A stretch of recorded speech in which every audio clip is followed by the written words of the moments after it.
সাথে হাত মিলায় এমন শত শত আলেম বাংলাদেশেও আছে না নাই? শাহবাগের মোড়ে যাইয়া নাস্তিক ব্লগারদের সাথে হাত মিলাইছে, একাত্মতা ঘোষণা করেছে, এমন আলেমও বাংলাদেশে আছে। আমার প্রিয় ভাই, প্রিয় নবীর হাদিস বাস্তবায়িত তো হবেই। আল্লাহর জান্নাতে যেতে হলে আপনাকে দুটি শর্ত পূর্ণ করুন, ঈমান ঈমান ঈমান এবং নেক আমল। এবার আসুন আমরা একটু সে আলোচনা একটু যাই। আমার বন্ধু, ঈমান আমরা এনেছি আলহামদুলিল্লাহ, কিন্তু এখন ঈমান আনার পরে আপনি যদি বেঈমান হয়ে যান, সময় ঈমান না থাকে, তাহলে ঈমান আপনার ছিল এ কথার কোনো দাম নাই। আপনি বিদেশে রওনা দিয়েছেন, আপনি ঢাকা এয়ারপোর্টে গেলেন, যাবেন আপনি দুবাই, সৌদি আরব, আমেরিকা কোনো দেশে, কিন্তু আপনার পাসপোর্ট ভিসা আপনি বাড়িতে রেখে গেছেন। এখন এয়ারপোর্টে যখন আপনি যাবেন, ইমিগ্রেশন ক্রস করবেন, তখন যদি আপনি ইমিগ্রেশন অফিসাররে বলেন যে পাসপোর্টও আছে, ভিসাও আছে, সব আছে, তবে বাড়ি, আপনারা ঢুকতে দেবে? আছে এই শব্দের কোনো দাম নাই, সাথে আছে কিনা সেটা ইম্পর্টেন্ট। ঈমান আছে কিন্তু মরার সময় নাই, এর আগে হারাইয়া গেছে, এমন লোক সমাজে আছে কিনা? অভাব নাই। قال النبي صلى الله عليه وسلم تكون بين الساعة فتن كقطع الليل المظلم يصبح فيها الرجل مؤمنا فيمسي كافرا ويمسي مؤمنا فيصبح كافرا ويبيع أقوام دينهم بعرض من الدنيا। প্রিয় নবীজি বলছেন, এমন একটা জামানা কিয়ামতের আগে আসবে, সূর্য ডুবে গেলে অন্ধকার যেমন চারদিক থেকে ধেয়ে আসে, কিয়ামতের আগে ওই অন্ধকারের মতো চারদিক থেকে কুফরি দিয়ে আসবে।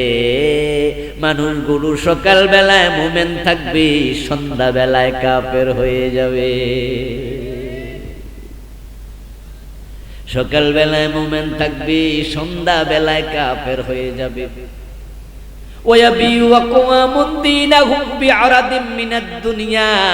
এবং অনেক মানুষ দুনিয়ার ক্ষমতা এবং সম্পদের কাছে তাদের দ্বীন ইসলামকে বিক্রি করে দেবে। ক্ষমতার কাছে, সম্পদের কাছে ইসলাম বেচা দেয়। জালেমদের সাথে হাত মিলায় এমন আলেমও আছে না না? মডেল মসজিদে চাকরি পাওয়ার জন্য, ইসলামী ফাউন্ডেশনে চাকরি পাওয়ার জন্য, সরকারের নেক নজরে থাকার জন্য জালেমের সাথে হাত মিলায় এমন শত শত আলেম বাংলাদেশেও আছে না নাই? শাহবাগের মোড়ে যাইয়া নাস্তিক ব্লগারদের সাথে হাত মিলাইছে, একাত্মতা ঘোষণা করেছে, এমন আলেমও বাংলাদেশে আছে। আমার প্রিয় ভাই, প্রিয় নবীর হাদিস বাস্তবায়িত তো হবেই। কিয়ামতের আগে প্রিয় নবী বলছেন, সকালবেলা মানুষ মুমিন থাকবে, সন্ধ্যা বেলায় কাফের হবে। প্রশ্ন হতে পারে কিভাবে? আরেকটা হাদিস শুনুন। মানুষ ঈমান হারাতে হারাতে অবস্থা এমন হবে, বেঈমানরা পর্যন্ত মসজিদের ইমাম হয়ে যাবে, বেঈমান মুয়াজ্জিন হবে। ঈমান তার চলে গেছে, সে 5 ওয়াক্ত নামাজও পড়বে। ক্বালান নবী সাল্লাল্লাহু আলাইহি ওয়াসাল্লাম, ইয়াতি আলান নাসি জামানুন ইয়াজতামিউনা ফিল মাসাজিদ লাইসা ফীহিম মুমিনুন। আমার রাসূল ভবিষ্যৎবাণী করেন, এমন জামানা আসবে মানুষ মসজিদে জামাতের সাথে নামাজ পড়বে, অথচ ওই জামাত ইমাম মুয়াজ্জিন মুসল্লি একটারও ঈমান থাকবে না। ইমামও কাফের হবে, মুয়াজ্জিন কাফের হবে, মুসল্লি সবগুলো কাফের হবে। এই জামানা আসবে না, এসে গেছে। হ্যাঁ, এসে গেছে। আমার 2 চোখ দেখেছে এমন মসজিদ, যে মসজিদের ইমাম কাফের, মুয়াজ্জিন কাফের, মুসল্লি সব কাফের। আপনি দেখতে চান?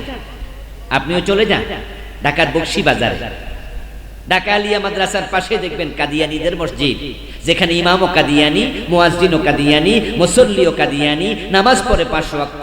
আওয়াজ করে বলুন তো, কাদিয়ানীরা মুমিন না কাফের? তো রাসূল বলছে নামাজ পড়বে জামাতে, সবগুলো কাফের।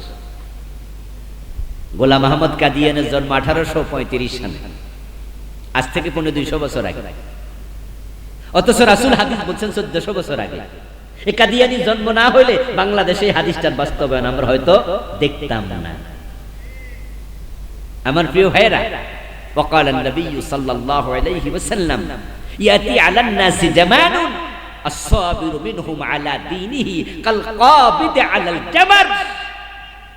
আল্লাহর হাবিব বলেছেন এমন জামানা আসবে যে জামানায় যাদের ঈমান আছে, যারা ভালো মানুষ, অধিকাংশই তো বেঈমান হবে, কাফের হবে, মুশরিক হবে, কিন্তু যারা ঈমানওয়ালা ভালো মানুষ তাদের দ্বীনের উপরে টিকে থাকা এতটাই কঠিন হবে, হাতের মাঝে আগুনের জ্বলন্ত কয়লা রাখা যত কঠিন, সেই সমাজ, সে অবস্থা আমরা দেখে ফেলেছি। প্রকৃত ঈমানওয়ালা আলেম ওলামা ভালো মানুষ তারা বাড়িতেও ঘুমাইতে পারে না, বিনা দোষে ডজন ডজন মামলার আসামি হয়ে রাস্তায় রাস্তায় ঘুরে বেড়ায়।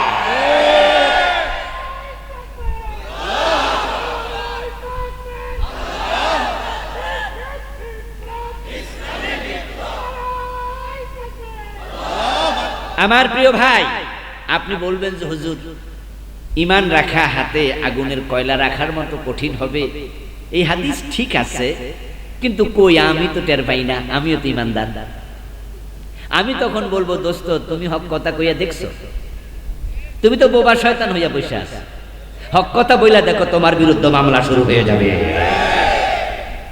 হক কথা বলে দেখো, ষড়যন্ত্র তোমার বাড়ি থেকে শুরু হবে, ঘর থেকে শুরু হবে, আপনজনেরা করবে, যারা তোমার কপালে চুমু খায়। হক কথা বলে দেখো, তারাই তোমাকে ফাঁসির রশি পর্যন্ত নিয়ে যাবে। যে মুফাসসির তাম বাংলাদেশে 40টা বছরের মতো কোরআনের তাফসীর দিয়েছে বিশ্বময়, উনি যদি আল্লাহর দ্বীনের কথা না বলতেন, আল্লাহর আইনের কথা না বলতেন, শুধু নামাজ রোজা হজ যাকাত এই কয়টা ওয়াজ করতেন আর ফিরানি করতেন, উনাকে ফাঁসি দেয়া হতো না, উনাকে জেলখানায় মরা লাগতো না, ফাঁসির রায় হতো না, যাবজ্জীবন কারাদণ্ড দেয়া হতো না। শুধু ফিরানি করলে উনার মতো মুরিদ বাংলাদেশে কোনো পীর সাহেবের যুদ্ধ না।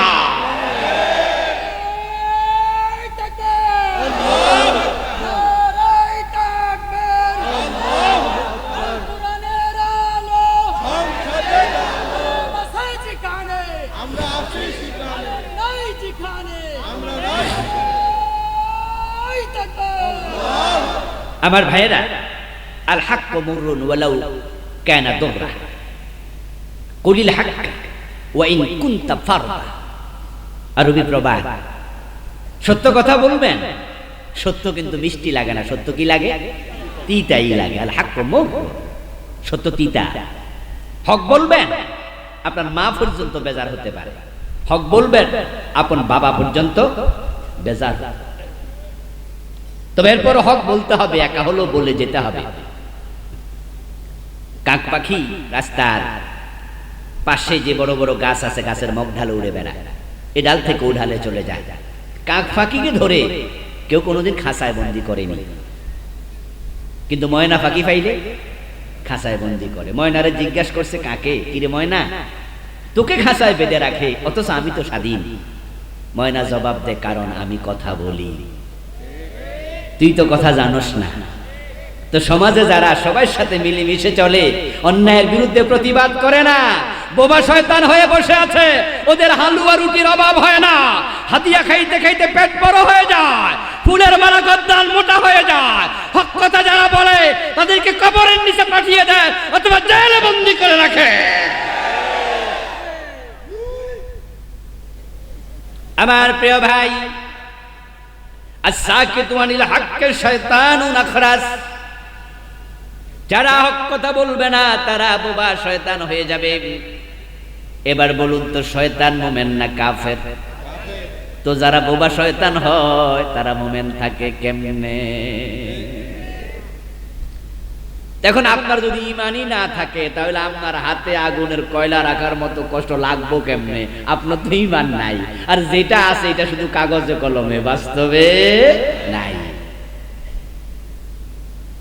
হাদিস হচ্ছে, লা তাকুমুস সাআতু আলা আহাদিন ইয়াকুলু আল্লাহ আল্লাহ। সহিহ মুসলিমের riwayat। প্রিয় নবীজি সাল্লাল্লাহু আলাইহি সাল্লাম বলছেন, আল্লাহ আল্লাহ বলার মতো একজন মুমিন যদি পৃথিবীতে থাকে, কিয়ামত হবে না। এই হাদিসের বিপরীতে গেলে যা বোঝা যায়, কিয়ামত যেদিন হবে সেদিন আল্লাহ আল্লাহ বলার মতো একজন মুমিন আর থাকবে না। কিয়ামত আগাচ্ছে এ বিষয়ে আমাদের কারোই দ্বিমত নাই। হাদিস হলো কিয়ামতের আগে ঈমানদার কমতেই থাকবে, কমতে কমতে পুরা জমিনে একজনও ঈমানদার থাকবে না, তখন আসমান ভেঙে পড়বে। কিন্তু আমরা বাংলাদেশের দিকে তাকাইলে হাদিসটা উল্টা দেখি। বাংলাদেশের দিকে তাকাইলে আমরা কিভাবে উল্টা দেখি? 1971 যখন দেশ স্বাধীন হয় তখন এই দেশে মানুষই ছিল 7.5 কোটি।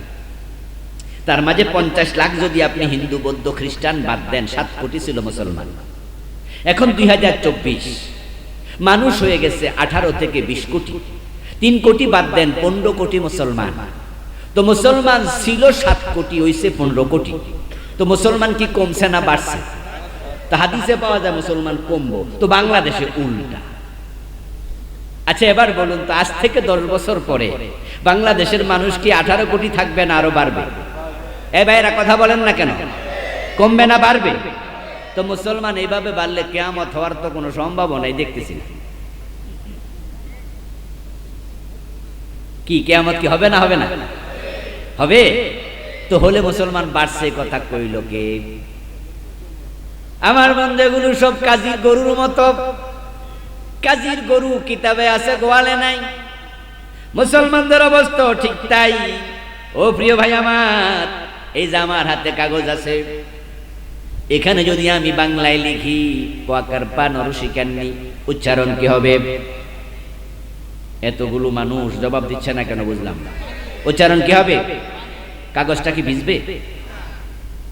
যদি আমি লিখি সরেয়া গরু সুগার দন্তন্য, উচ্চারণ কি? আগুন।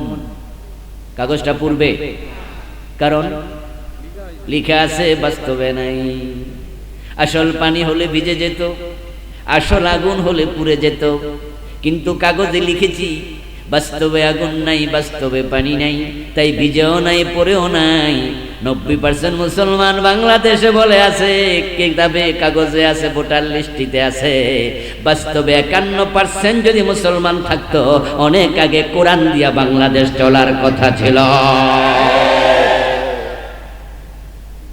বাংলাদেশ কি আল্লাহর কোরআন দিয়া একদিন চলছে? তো মুসলমান 90%। আশ্চর্য। রাসূলুল্লাহ সাল্লাল্লাহু আলাইহি ওয়াসাল্লাম বলছেন মানুষগুলো বেঈমান হয়ে যাবে, ঈমান তাদের থাকবে না। এবার বলুন তো, জান্নাতে যাওয়ার জন্য ঈমান দরকার আছে না নাই? 2টা শর্তের মাঝে প্রথম শর্ত কি? ঈমান হলো 1 নাম্বার শর্ত, নেক আমল হলো 2য় শর্ত। ঈমান হলো 1-এর মতো, নেক আমল হলো ডান পাশে শূন্যের মতো। 1 যদি থাকে, ডানে 1টা শূন্য দিলে কত হবে? 2টা দিলে, 3টা দিলে, কিন্তু 1টা মুছে দেন, শূন্যের দাম কত? যদি কারো ঈমান চলে যায়, আমলের দাম আর নাই। নামাজ রোজা হজ যাকাত সব আছে, কিন্তু ঈমান নাই। এ নামাজের মূল্য আল্লাহর কাছে 1 পয়সাও নাই। এই জন্য ঈমানটা যত্ন নিয়েন বন্ধু আমার, যত্ন নিয়েন। আমরা যে গাছ লাগাই, ছোট ছোট গাছ লাগান, গাছ লাগানোর পরে আপনারা গাছটা যেন নষ্ট হয়ে না যায়, তাই গাছের চারপাশে বেড়া দেন।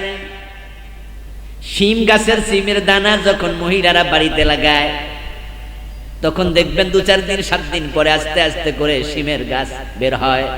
তখন সেখানে যেন মুরগি যাইয়া, ছাগল যাইয়া গাছ খেয়ে ফেলতে না পারে, তখন ওই শিমের দানার উপরে আস্তে করে একটা বেড়া দিয়ে দেয়। ঠিক ঈমান নিয়ে যেন মরতে পারেন, শয়তান যেন ঈমান চুরি করতে না পারে। তাই সব মুসলমান এ বিষয়ে সজাগ থাকা দরকার আছে না নাই? শয়তান আজকে বাংলাদেশে খুব সফল, কারণ সে আল্লাহ তাআলার কাছে চ্যালেঞ্জ করেছিল। যেদিন সে শয়তান হয়, যেদিন সে আল্লাহ তাআলার রহমত থেকে বঞ্চিত হয়, সেদিন সে বলেছিল, ওয়া ইজ্জাতিকা ইয়া আল্লাহ লা উগবি ইবাদাকা মা দামাত আরওয়াহুহুম ফি আজসাদিহিম। ও আমার রব, আপনার ইজ্জতের কসম, আপনার এই বান্দাগুলোকে আমি ধোঁকা দেব, প্রবঞ্চনা দেব, ঈমান কেড়ে নেব।